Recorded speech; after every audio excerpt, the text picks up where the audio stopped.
How's it going, everybody? So it's me, Cody, your CEO. I'm going to talk to you about doing a little bit of a business card mockup. And I like to use a business card mockup that isn't standard to like free websites. I've done that before in the past, but that's because I just didn't know any better. Now that I know how to like do things customly, it's a little bit better because it's more versatile for clients. I can do something on like a metal background, wood background. I could put it on glass. I could put it on tile. I mean anything. So the textures can make your presentation a lot stronger. For example, I have this piece I can show you really quick. Let's see. I made this presentation a while ago, and going through this logo for this client, I was able to make this texture which complements the colors of like the logo and everything very nicely. But without further ado, I'm just going to show you how to do it. So these are just a couple examples of the files that I use. This file is the one that I usually go with because it's just the one I have saved. Normally I would have these files a lot better organized and named, but I just kind of did this recently. So just get a picture off of Pexels. It's not too bad, not too hard to find. You can look for wood panel, wood board, just wood, anything, and you're gonna come up with something similar. With your selection tool, you can just click and drag this off the page, bring it over here, and while we're at it, let's just go ahead and get rid of these. And now if you kind of notice, first of all, it's very large. If you hold Shift and Alt while you're in your transformation options, which is Control T to get to your transformation, by the way. If you hold Shift and Alt, you can alter the size evenly and off of this center point. So that's kind of handy. I go ahead and move this down a little bit. Spread this out. I like the knot in the corner. It kind of adds a little bit of weight to that side. And now if you hold Control, I'm on a PC, by the way, so some of these might be command shortcuts rather than control shortcuts. But anyway, if you hold down Control, you see that your arrow turns white on these corners. Well, you can now adjust the space of this board because you don't want it to be flat like this. It looks like, yeah, too flat, too vertical. So if you control it and like make it the space a little bit deeper, sometimes you can just do this. Let's go ahead and raise this up.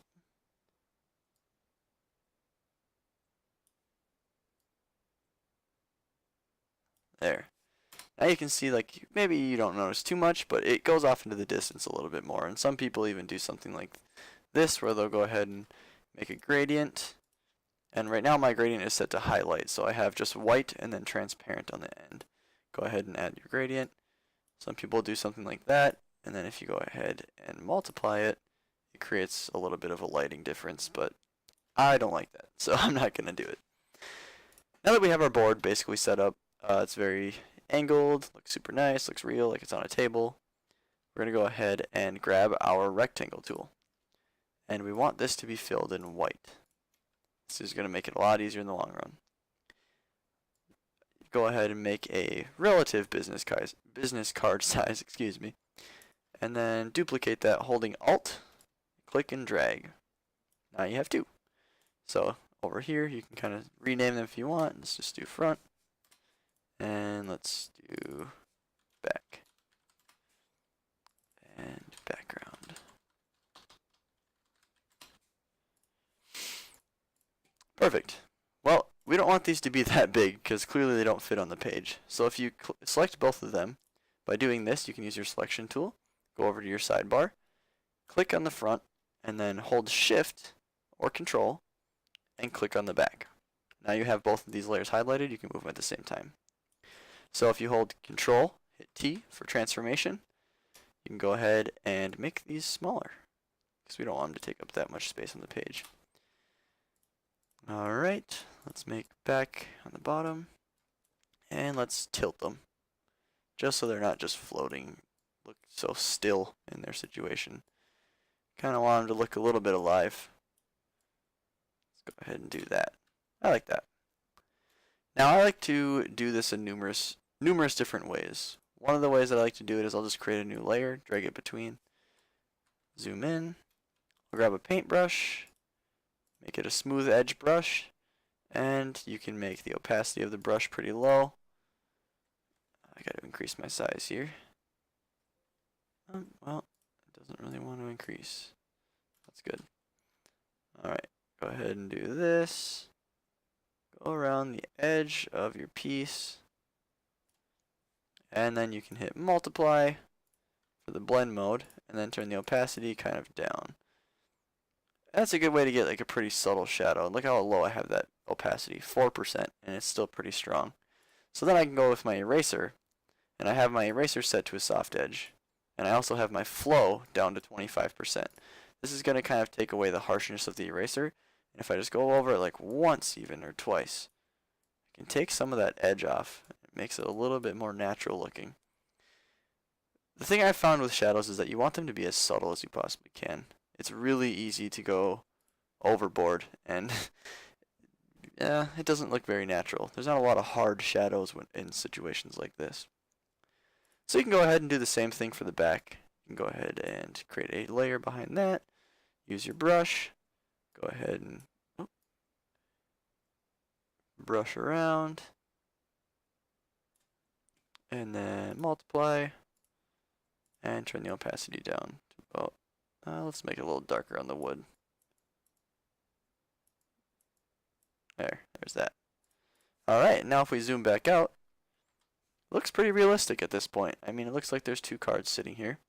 But we can do one better. So, to add a little bit of thickness to the card, because right now they're pretty thin. So let's just go ahead and hold Control J. So now I have a copy of my back. And I'm going to add thickness. So, for this one, we're going to change the color. Let's make it a little bit darker. And we're going to put it below. And I'm just going to use the arrow keys and move it down a little bit. And let's make it even darker yet. There we go. And do the same for this one.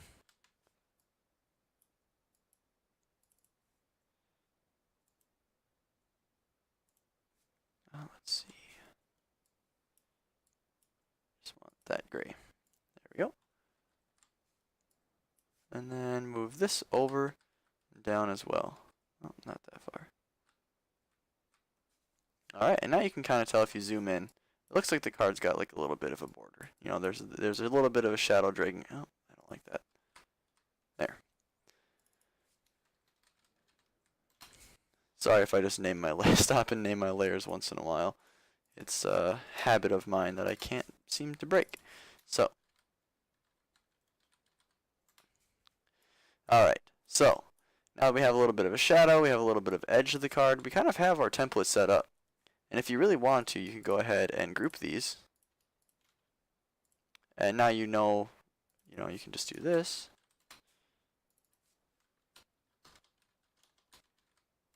There. This is really done. Your template is kind of finished. Not really a whole lot you have to do with this. You can go ahead and add different like flares if you want to. Add a little bit of like a highlight to the cards once you have it on there. Let's just do that. Why not? So I'm actually going to edit this. I think this is on white. Yep. And then that'll actually be alright. So I'm going to go ahead and drag, make that brightness over the top of all of it. Let's go ahead and do multiply. And oddly enough, that seems like it made it darker.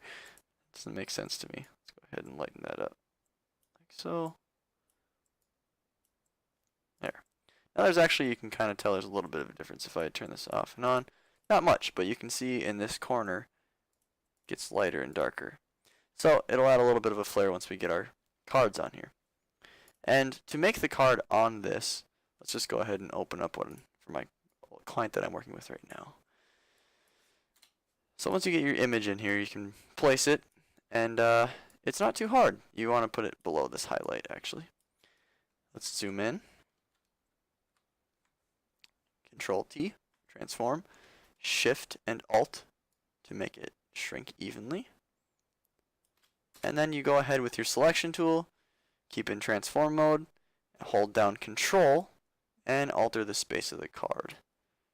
Click and drag to each side of this card. Oops. Let's see. There we go. And before you know it, you have your business card mocked up on here. And let's put the other one on there too, just for display purposes. And do this. Don't look at that information, please. It really doesn't matter. He won't care. Just don't call him. Alright, so then we're going to do the same for this back piece. And you can kind of tell you can't see this bottom corner. So if it's easier if you just hide that.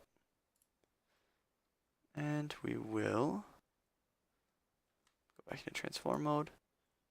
Bring the edges of these cards there.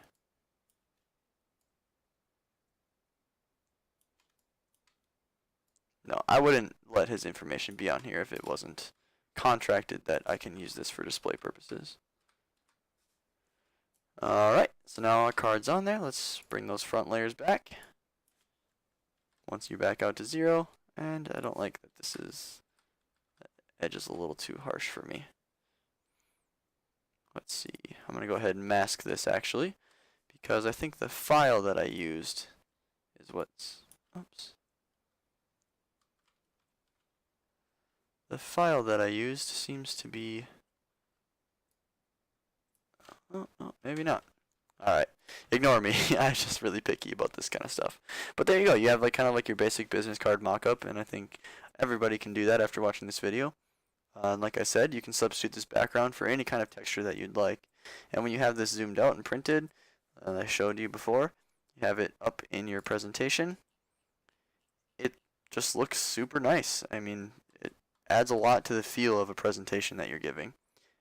I highly recommend everybody kind of works with doing something like this as well. Go ahead and figure out why you use certain fonts, color applications, the process of making your logo, and you can use this kind of a thing to display to clients, and eventually you'll get paid decent money. It looks like you put a lot of work into it, and well, because you did. So that was my business card mock-up tutorial, and if you guys have any questions, feel free to email me and ask me. If you want this file in specific, I can go ahead and throw it on the server. Yeah, so if you have any questions, like I said, let me know. Thanks a lot, guys, for tuning in, and I hope that you are successful with this. Thanks.